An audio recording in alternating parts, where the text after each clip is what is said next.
All right. What is a message? A message is a form of communicating to the world. When you figure out your message, you'll figure out your magic.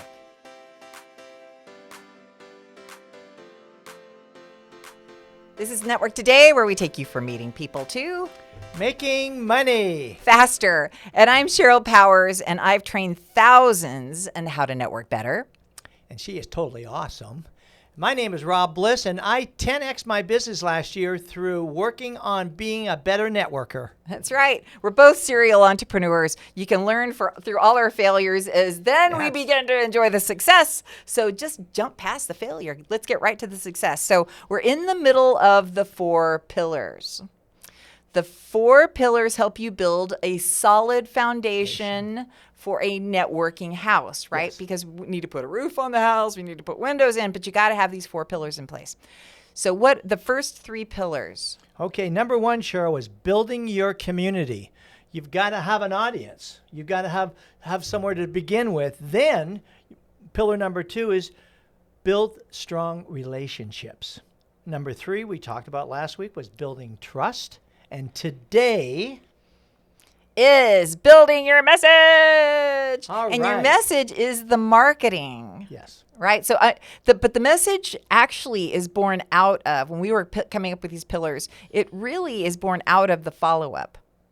Right? Yeah, Because absolutely. Because the follow-up is part of how you begin to help people understand your message, what it is that you do, what you're all about, what's in your heart. Mm-hmm. Right? So I am going to make sure that everybody has this link, because I ran across this crazy great link, and it has the 8 best networking follow-up tools. Ooh. Right? And there are quite a few of these on here, but they're really super cool. And I'll be talking about some of those later. But there are some really neat follow-up tools that then help you build your message, so that now you're marketing to the people that you've had a one-on-one with, that you're building a relationship with, that you're solidifying that foundation, and hopefully moving into the next level, which is referrals. Well, absolutely, because you've got to be able to stand out from the crowd. Mm-hmm. We're all having these one-on-ones, and what happens if you've talked to 3 life insurance sales guys in the last 3-4 months? Yeah. How are you going to be different? So what's your differentiator? How are you going to stand out? So this is why building that message is so important in the one-on-ones for the follow-up. It is. And so we talk about, I got to go back to the great Mark Neese and his lizard brain discussion, because we just can't have him on enough. And I know he spoke at our conference too. Because when you really boil it down to, and you use the 7 words, right? He uses a 10-second lizard brain. But if you continue to boil it down, you get a good concentrate of what it is that you're trying to say without all the fluff and stuff words, right? And the simpler we can make it, our little lizard brains can then say, oh, okay, I get it now. Yeah. Right? So, and we all have to work on it. For any of us, I don't know if it's come naturally to you. Has it? Oh no, I've spent a long period of really studying, whiteboarding it out, Sheryl. I mean, because it is critical. Because again, how many people have you bumped in it after you've met them a few months, and then they don't even know what you do? That's right. They don't now. I will say that some of that's because they don't listen. Right. It's not always just your messaging. Sometimes it's just because we need a multi-frequency. But the tighter and more concise you can keep that, the more likely they are to remember you. Yeah. Right? So like Dan Nye, the banking guy. Everybody knows he banks because he's got his great little, his tag going on there. Before we dive into how you can craft that message and why it's important, why do you think people struggle with creating a message, formulating that? I think the number one problem, which was my problem, was you don't take the time to do it. Mm-hmm. I mean, this is a very, very important part of your, formulating your business plan, your marketing plan, your strategy here, and you don't spend enough time. I think most people just wing it, Sheryl. Yeah, yes, they do. And we're so into the process, right? We're so into what we do on a day-to-day basis that we are a lost ball in tall weeds. Right? We can't see the forest for the trees, all those little phrases. because we're so into it, we don't have a perspective on what others would need to see, right, that we're doing in order to give us referrals or understand even what it is that we do. So helping to clear up that, because I know you've got a lot of things going on. I do too. How did you get clarity on what your message is? Well, I think probably the number one was a book I read called Why Should I Choose You? And what these marketing experts said that you had to boil it down to, you had to have a tagline of 7 words or less. Okay. And I said, you got to be kidding me. There's no way. 7 words. Hey, what's wrong with 15, 18, 20 words, 25 words? That's still short. But no, as I dealt more and more, I spent hours. And it wasn't just in one day. I can't remember how, but it was 1 week, 2 week, but hours, because I was determined to get it down to 7 words. And it worked because what it is, it enlightened me of what my business was about. It really kind of exposed other avenues of what we do as a company, and it really was rewarding at the very end. So if I put you on the spot and say, what is your 7-word tagline? For Purple Cow Branding, it's best websites, best support team, best value. Okay. All right. What about Smart Office? Smart Office, it's we are the number 1 VoIP phone system on the planet. Okay. Boom. And it took me a long time to come up with both those. Okay. Yeah. Wow. Okay. Awesome. Short, sweet, concise. Awesome. Awesome. And mine is life's messy. Employees are messy. I clean up the messy. I think, but that's pretty darn good. That's right. But that's just basically life's messy. I clean up the mess. There you go. And I do it for employees. But again, what you're showing there is the fact that, you got to practice it. You got to put it back on the whiteboard. Yeah. What's really good too is to practice it with other people. And that's what I was going to say. So I would recommend, if you're watching this, listening to this, I want you to grab a pal or 2 or 3. Yeah. Mm-hmm. This is my favorite thing to do. Grab coffee, grab a tea, whatever you like. If you want to open a bottle of wine or some beer, let everybody get loosey-goosey and have some fun and opening up a whiteboard, and you just start writing down the key words. Yes. So in my radio days, we used to facilitate helping our clients then market themselves and create their taglines. And believe it or not, really big advertisers have a hard time figuring this stuff out. So we'd sit in a boardroom, and it could take us half a day.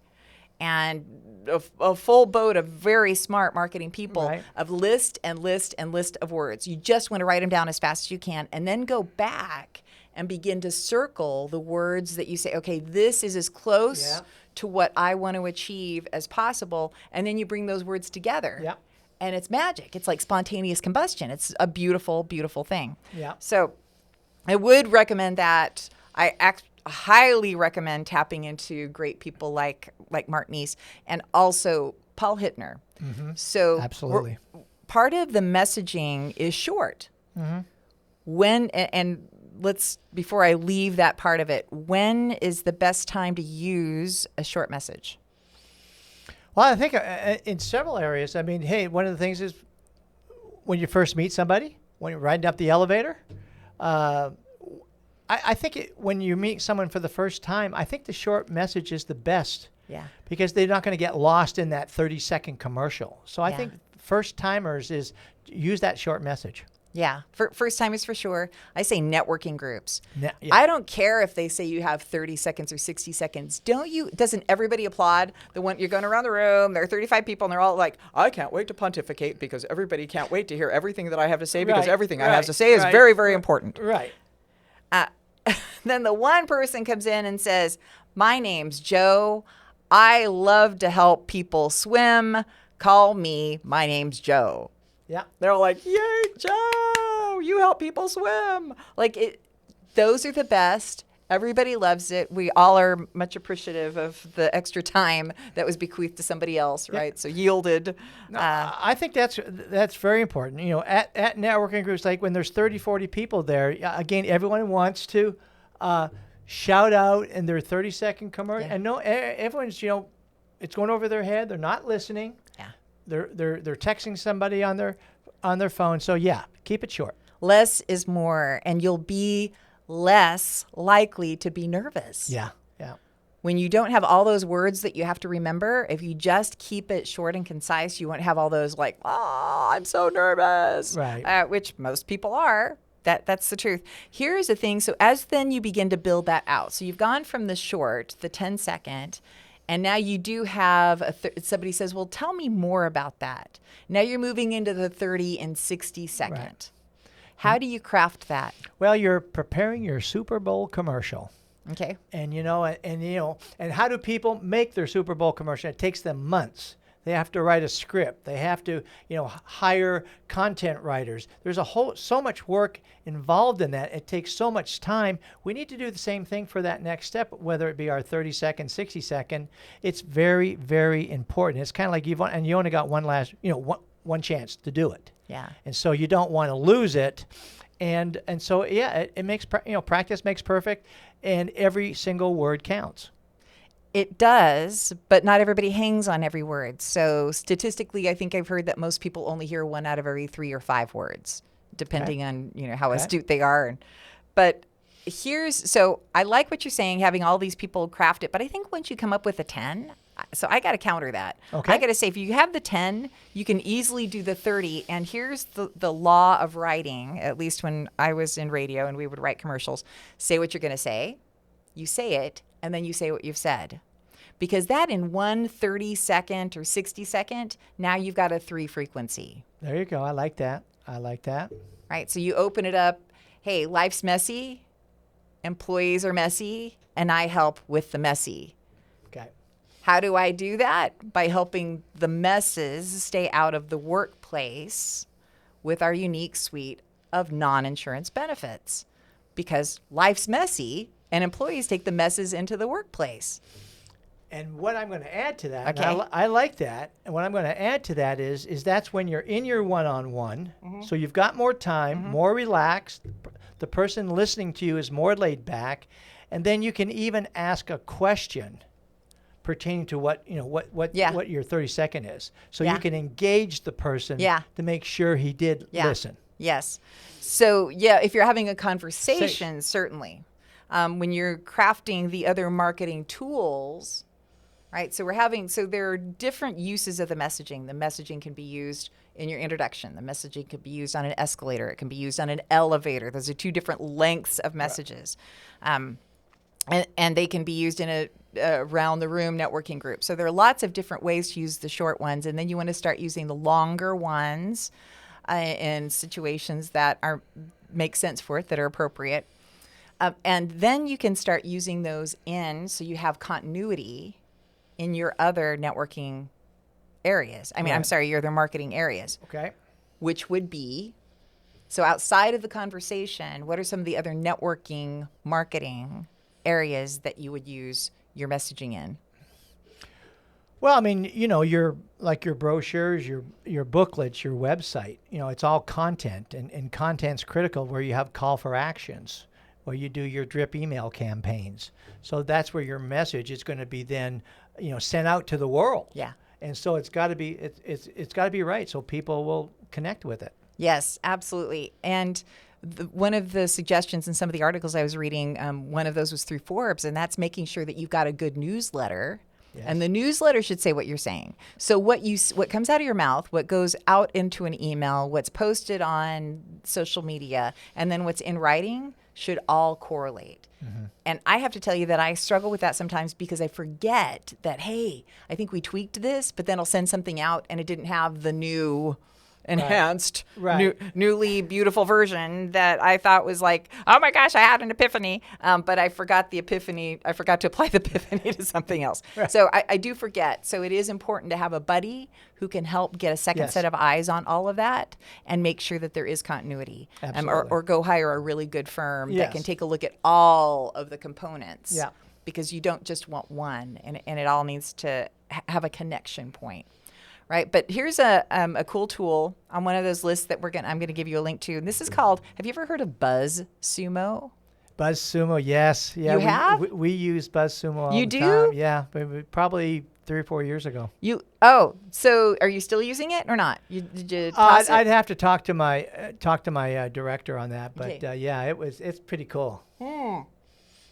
So I just learned about it. I thought it was brand new. I'd never, as much as I talk about tech tools Right. and things like that. So BuzzSumo allows you to create content, right? So that you don't, kind of like a Chat GPT. Right. But I guess maybe it was prior to Chat GPT. Yeah. I didn't realize that Yeah, it's that old. Yeah, it's been a while. Okay. And Chat GPT is free, right? And then there's a paid version.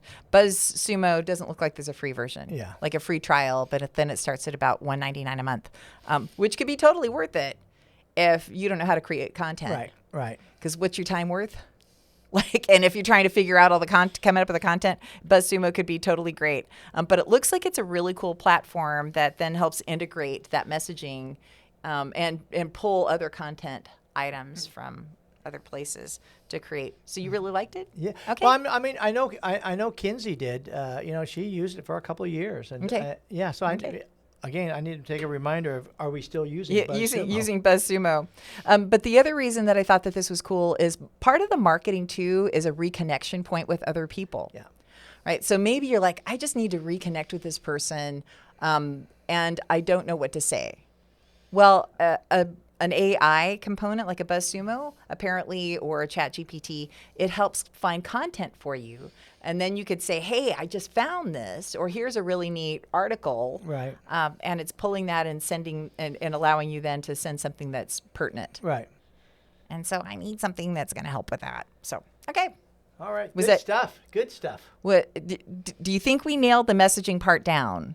Well, I think I wanted kind of recap a little bit is a fact that this is tying if you don't have your message, how can you send that out to the world? Yeah. How can you build those relationships? How can you expand your community without your message? Yeah. So I think everybody, you've got to put your tagline together, 10 words or less. Mm-hmm. You've got to expand on that. You've got to show the passion to the people in your one-on-ones that you are really committed to your trade, to your company. Yeah. So so it's so critical.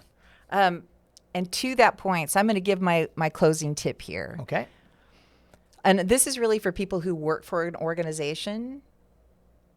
Don't use the organization tag. Mm-hmm. Right? I get why we do it. Right.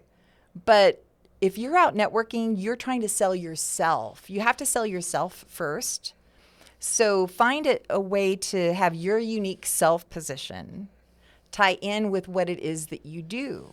So I know some people who work for really large organizations which have a ton of the networking people out in the field. Right. And with that, they have to find a unique position. And the smart people who begin to see success are the ones who say, hey, I love nonprofits.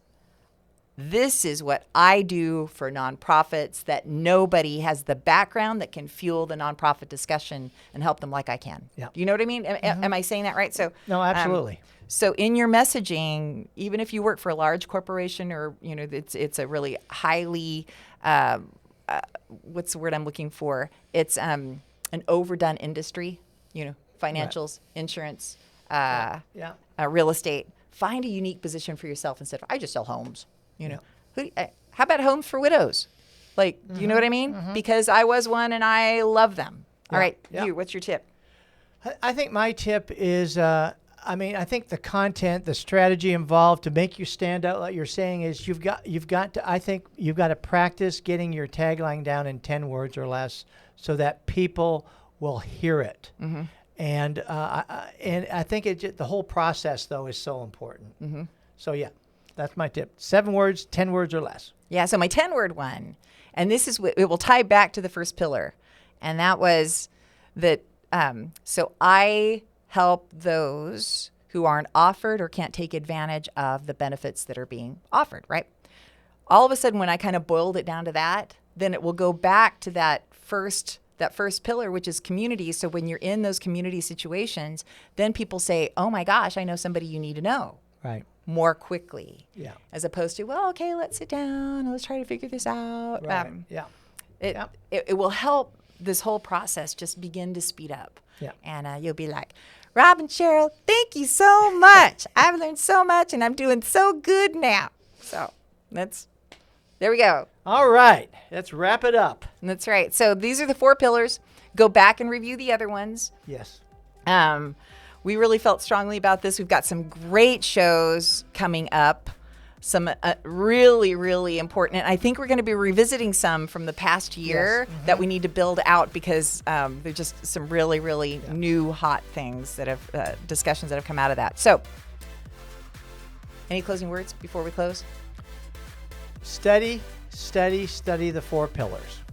All right. And I was going to say like and subscribe if you're watching or listening to this on YouTube. So like or subscribe. It's been a good week. It has been. So cheers to you, my friend. Cheers. Network Today, where we take you from meeting people to Making money. faster. We'll see you next week.